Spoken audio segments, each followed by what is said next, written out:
అందరికీ నమస్కారం. తన్వి చెప్పే కథలకు స్వాగతం. ఈరోజే మొదటిసారిగా మా ఛానల్ చూస్తున్నట్లయితే ప్లీజ్ లైక్ చేయండి, షేర్ చేయండి, సబ్స్క్రైబ్ చేసి మమ్మల్ని సపోర్ట్ చేయండి. మన హిందూ ధర్మంలో శ్రావణ మాసం అంటే చాలా ప్రత్యేకమైనది. శ్రావణ మాసంలో వచ్చే మంగళవారానికి చాలా విశిష్టత ఉంది. ఈ శ్రావణ మాసంలో 4 శ్రావణ మంగళవారాలు వచ్చాయి. అయితే ఇక కొద్ది రోజుల్లోనే శ్రావణ మాసం ముగుస్తుంది. ఈ మంగళవారం నాడు చివరి శ్రావణ మంగళవారం, అంటే ఈరోజే చివరి శ్రావణ మంగళవారం. శ్రావణ మాసంలో వచ్చే మంగళవారం రోజున గౌరీదేవిని పూజించాలి. గౌరీదేవి అంటే పార్వతీదేవి స్వరూపం.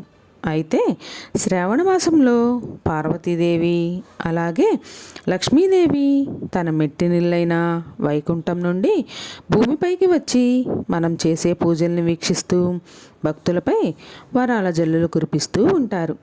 మీ శ్రావణ మాసం అయిపోగానే తిరిగి పార్వతీదేవి కైలాసానికి వెళ్ళిపోతుంది. అలాగే లక్ష్మీదేవి వైకుంఠంలో ఉన్న విష్ణువు దగ్గరికి వెళ్ళిపోతుంది. కాబట్టి ఈ దేవతలిద్దరినీ మనం సంతోషపెట్టి సాగనంపిస్తే ముక్కోటి దేవతల ఆశీర్వాదం మన కుటుంబంపై ఉంటుంది. అయితే ఈ చివరి శ్రావణ మంగళవారం రోజున ఇంట్లో ఉన్న ప్రతి ఒక్కరూ పూజ చేసుకొని దేవతలను సంతోషపెట్టాలి. అలాగే శ్రావణ మాసంలో ఎవరైతే ఇంట్లో వరలక్ష్మి వ్రతాన్ని చేసుకుంటారో అలాంటి వారు ఈ చివరి శ్రావణ మంగళవారం రోజున ఖచ్చితంగా పూజ చేసుకోవాలి. అప్పుడే ఈ శ్రావణ మాసంలో మీరు చేసిన పూజలకు సంపూర్ణ పుణ్య ఫలితం లభిస్తుంది. ఈ శ్రావణ మంగళవారం రోజున స్త్రీలు ఇంట్లో పూజ చేసుకుంటే మహిళలకు 5వ తనం ప్రాప్తిస్తుంది. అలాగే మీ భర్త సంపద కూడా విపరీతంగా పెరిగిపోతుంది. ఈ చివరి శ్రావణ మంగళవారం పూజ చేసేవాళ్ళు ఉదయమే నిద్రలేచి తలస్నానం చేసి ఇల్లంతా శుభ్రం చేసుకొని ఇంట్లో పసుపు నీళ్లు చల్లుకోవాలి. అలాగే మీ ఇంటి గడపలకు పసుపు రాసి కుంకుమ బొట్లు పెట్టుకోవాలి. ఈ రోజున పూజ చేసే స్త్రీలు ఎరుపు రంగు బట్టలను ధరించి ఇంట్లో పూజ చేసుకుంటే చాలా మంచిది.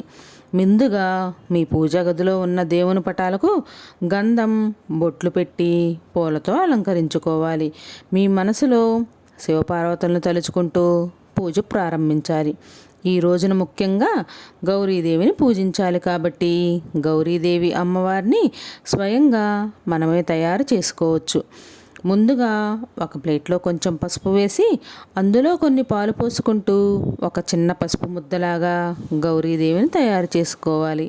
2 తమలపాకుల మీద గౌరీదేవిని ప్రతిష్ఠించాలి. గౌరీదేవి కుంకుమ బొట్లు పెట్టి పువ్వులు పెట్టి నమస్కారం చేసుకోవాలి. గౌరీదేవి ముందు దీపం వెలిగించి తాంబూలం సమర్పించి అమ్మవారికి నమస్కారం చేసుకోవాలి. అమ్మవారి పూజలో నైవేద్యంగా అరటిపండ్లు తప్పకుండా ఉండాలి, లేదా ఒక బెల్లం ముక్కను నివేదించినా సరిపోతుంది. త్వరగా అమ్మవారికి హారతి ఇచ్చి అమ్మవారికి ధూపం వేసి కుటుంబానికి మంచి జరగాలని, ఎలాంటి కష్టాలు లేకుండా చూడమని అమ్మవారికి నమస్కారం చేసుకొని 3 ప్రదక్షిణలు చేయండి. చివరిగా ఒక కొబ్బరికాయను పగలగొట్టండి. ముఖ్యంగా ఈ రోజున పూజ చేస్తే వాళ్ళు గన్నేరు పూలతో గౌరీదేవిని పూజిస్తే 1000 గోవులు దానం చేసిన పుణ్య ఫలితం దక్కుతుంది. అదే గులాబీ పూలతో పూజిస్తే మీ ఇంట్లో ఉన్న డబ్బు కష్టాలన్నీ తీరిపోతాయి. అలాగే ఈ చివరి మంగళవారం రోజున రాహుకాలంలో, అంటే మధ్యాహ్నం 3 నుండి 4 గంటల 30 నిమిషాల వరకు దుర్గాదేవి భూమిపై దర్శనమిస్తుందట.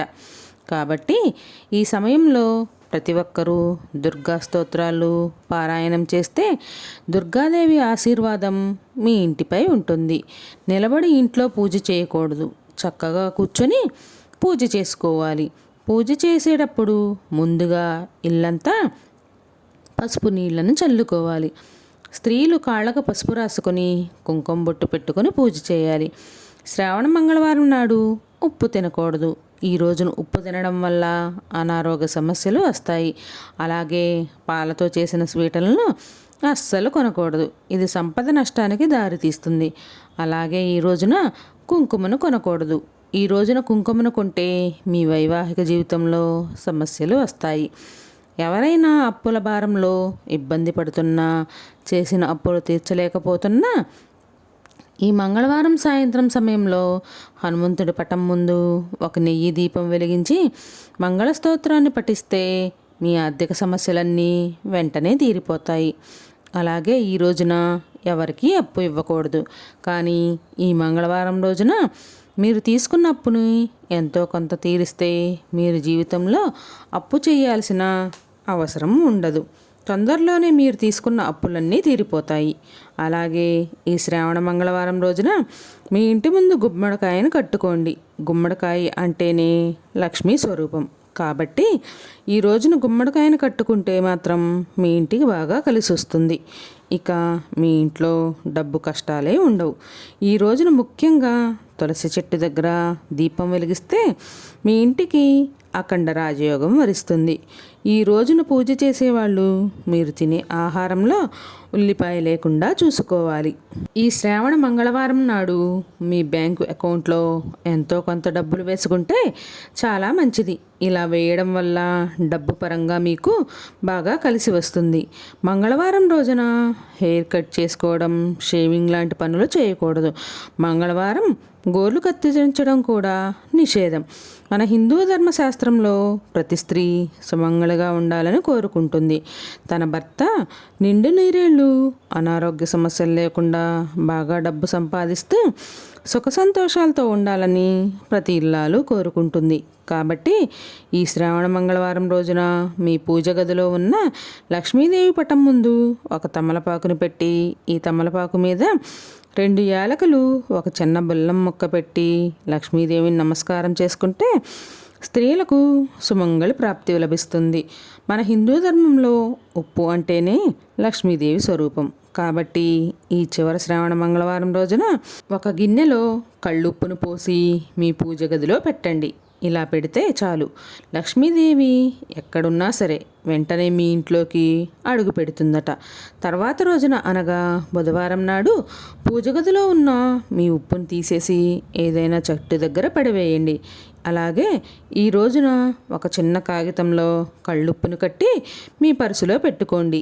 ఇలా పెడితే డబ్బు పరంగా మీ ఇంటికి బాగా కలిసి వస్తుంది. ఈ మంగళవారం నాడు మాంసాహారానికి దూరంగా ఉండాలి. ఈ మంగళవారం మాంసాహారం తింటే మీ జీవితంలో ఎదుగుదల ఉండదు.